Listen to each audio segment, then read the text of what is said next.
Hey guys, time to get in on the action for the biggest moments in basketball with Prize Picks, America's #1 fantasy sports app. Just select 2 or more players, pick more or less on their projections, place your entry, and win up to 100 times your money. Right now, Prize Picks will match your first deposit of up to $100. Just download the Prize Picks app and use the code GET100. That's code GET100 on Prize Picks for a first deposit match of up to $100. Prize Picks. Pick more. Pick less. It's that easy. Hey there, disturbed listeners. We've got another podcast for you that we know you'll enjoy. The Burden is an all-new true crime podcast from the makers of Empire on Blood, one of the top podcasts in 2018. It tells the story of the top New York City detective, Louis Scarcella, and the dozens of homicide cases that he investigated from the 90s that are being overturned as new evidence comes to light. We are giving you a sneak peek at one of the most anticipated true crime podcasts of the year. And if you like the show, be sure to go subscribe to catch new episodes as they come out. Thanks.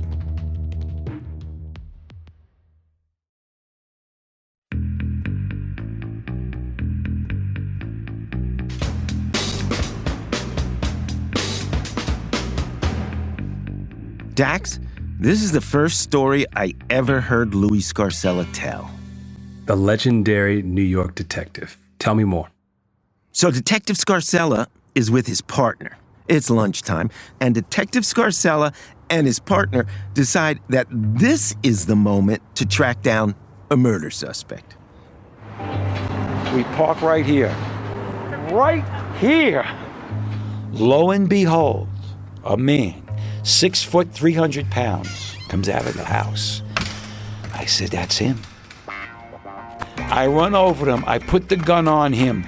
He's got a Sig Sauer in his waistband. Oh, big Sig Sauer. I jump on him. He's going for the gun. I put my Glock to his head and pull the trigger. But the gun's no good. My gun's no good. I grab him and I knock him to the ground. Did you ever imagine that Glock goes off? I mean, I intended it to. What am I supposed to kiss him? Welcome to Louis' Brooklyn, where bad guys were around every corner. And it was up to Detective Scarcella to protect the people. They needed me, and I loved doing it. Louis' heyday was the 80s and 90s, and back then, all New Yorkers wanted law and order. Louis Scarcella had movie star good looks, smoked a cigar everywhere. He seemed like he was the kind of tough cop the city needed. He was everybody's idea of the prince of the city. He was the guy who solved the hardest cases and made sure the worst killers were brought to justice. Louis Scarcella was known as the closer, the one who got the confession. And with that came fame. He was on the Dr. Phil show. No one knows the art of getting confessions better than 29-year veteran New York City homicide detectives. And he earned the respect of his peers. Louis is my guy. He's my man. He's my friend. He's a hell of a cop. Great detective. He looks like shit now. We'll call it shit. Steve, the poor guy, they beat the balls off him. That's right. Years later, the Louis Scarcella story changed. The once decorated detective now stands accused of coaching witnesses, coercing confessions, and trading drugs for testimony. Scarcella cracked numerous murder cases in the 80s and 90s, but his techniques have been questioned. And a group of convicted murderers says it all comes back to one rogue official, and they want their names cleared.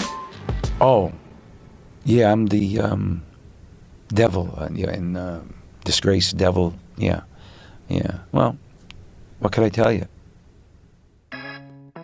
I'm Steve Fishman. I've lived in New York a long time. I've been writing about crime for a long time. Son of Sam, Bernie Madoff, they opened up to me. When I heard these headlines about Scarcella, my thought, This cannot be the whole story. Was this really about one rogue cop who, hoodwinked an entire system? And I'm Dax Devlin Ross, journalist, author, lawyer. I've written about criminal justice for years. I know what it's like to be wrongfully arrested, personally. And I'm interested in the people who went to jail and maybe shouldn't have. We're gonna go deep. Is Louis a hero cop, a scapegoat, or a super villain who helped put away more than 20 innocent men? Men who now want revenge.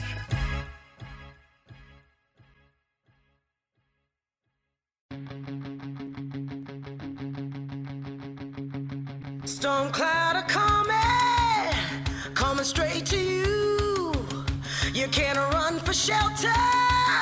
There's nothing you can do. From Orbit Media, this is The Burden.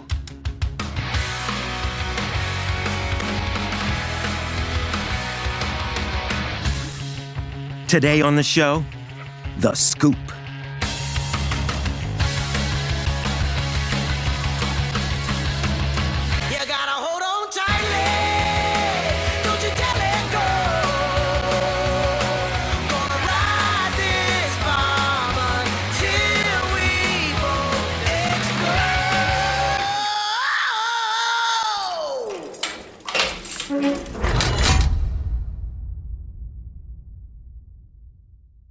All right, Steve, where do we begin?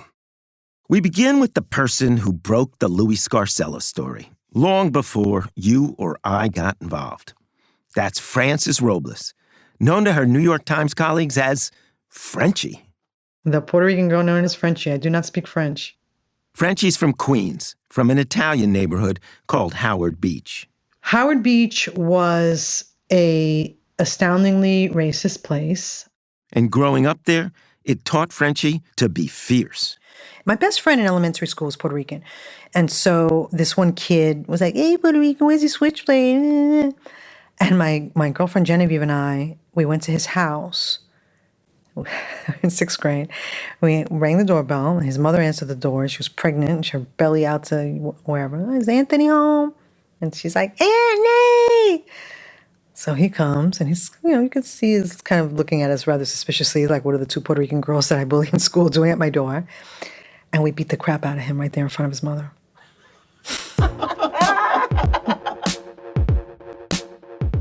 Fast forward to 2013, and Frenchie is at the New York Times. She's itching for a good story, something that will make a splash. And one day, she's on a routine assignment when she meets someone interesting.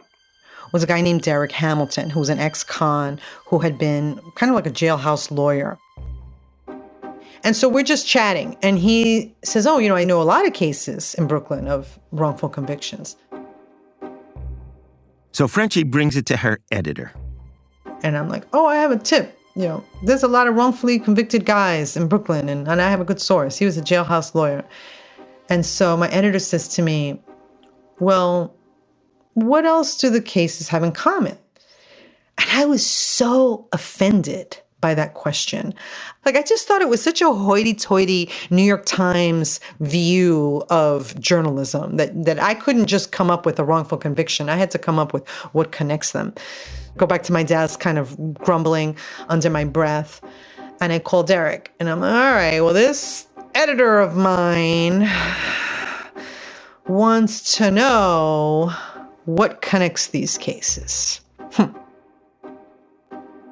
he goes, well, a lot of them are the same cop. And his name is Louis Scarcella.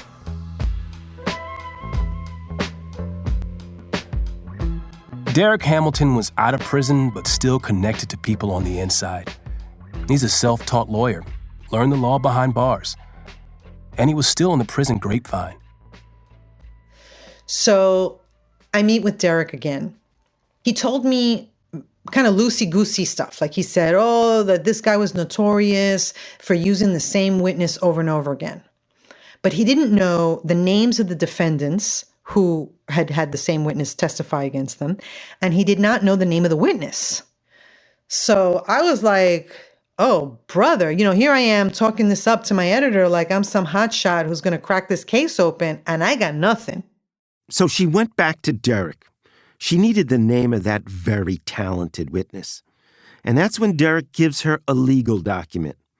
This was a document written by one of his friends still in jail, another jailhouse lawyer. It's called a 440 motion, and it's what you file if you're trying to get your conviction overturned. So he gives me Shabaka Shakur's 440. I probably rewrote that 100 times because I wanted to make sure that I was saying what I wanted to say. This is Shabaka Shakur. Scarcella helped convict Shabaka of a double murder, which he says he didn't do. His 440 was impressive. 60 pages of legal argument, written while he was part of a prison law firm. That's right, a law firm formed in prison and run by convicted murderers, all of whom claimed innocence. So I called her, and she was like, okay, you said Scarcella's a crooked cop. I read your brief. I said, listen, I gave her a list of names, a list of, people she could talk to, information that would substantiate that he was a crooked cop. And I remember telling her, like, you an investigative reporter. Go and investigate.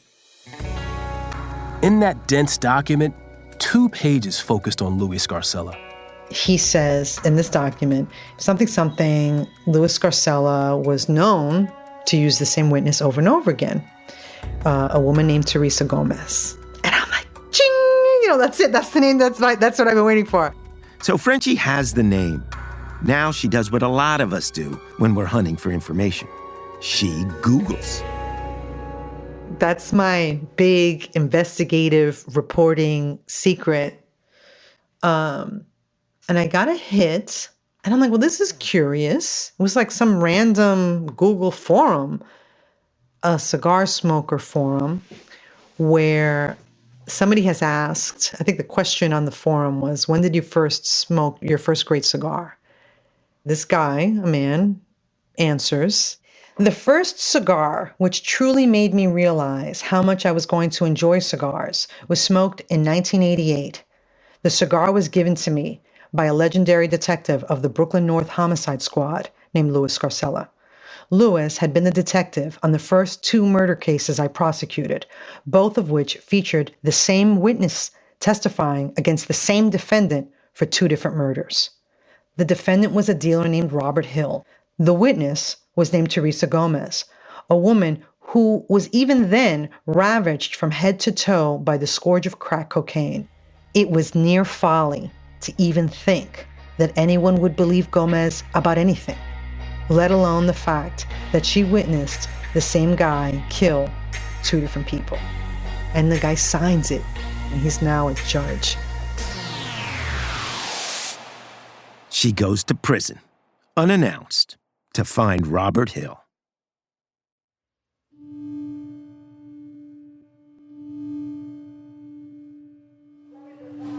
Frenchie is waiting in the visitor's room for Robert Hill. So this guy comes in, he walks with a cane, and he's kind of hunched over, and he has very, very long dreadlocks all down his back. And I see him looking around the room, like, who the heck is that? But all right, fine. So he sits down, and I'll probably never forget this moment for the rest of my life. I said to him, my name is Francis Robles. I'm a reporter for the New York Times. I'm doing a story on Teresa Gomez. And he just froze, and his eyes welled up with tears. And he said, I've been telling people about Teresa Gomez for 25 years. And I said, well, now somebody's listening. And he said to me, is this going to mess up my parole? And I remember I said something that, ethically I should not have said. And I probably shouldn't even repeat that I said. But I said it. I said, no, this isn't going to mess up your parole. I said, this is going to get you exonerated. And I said something so ridiculous because I believed it. Frenchie's story breaks on May 11th, 2013. The headline, Review of 50 Brooklyn Murder Cases Ordered. The story lays it all out. How Teresa Gomez says she witnessed 6 separate murders. Who sees 6 murders? Shabaka's friend, Derek, the one who set all of this in motion, at first, he's pleased when he sees the article. But then, he gets angry. This is personal. I say, damn, man, it's the same motherfucker that framed me. You see, Scarcella was the cop who arrested Derek for murder. A murder he insists he didn't do. You gotta understand something, man. This guy is a piece of shit. But he gets to run around like he's God.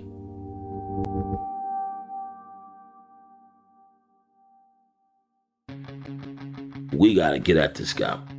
We gotta attack Scarcella. If I did 1 nanogram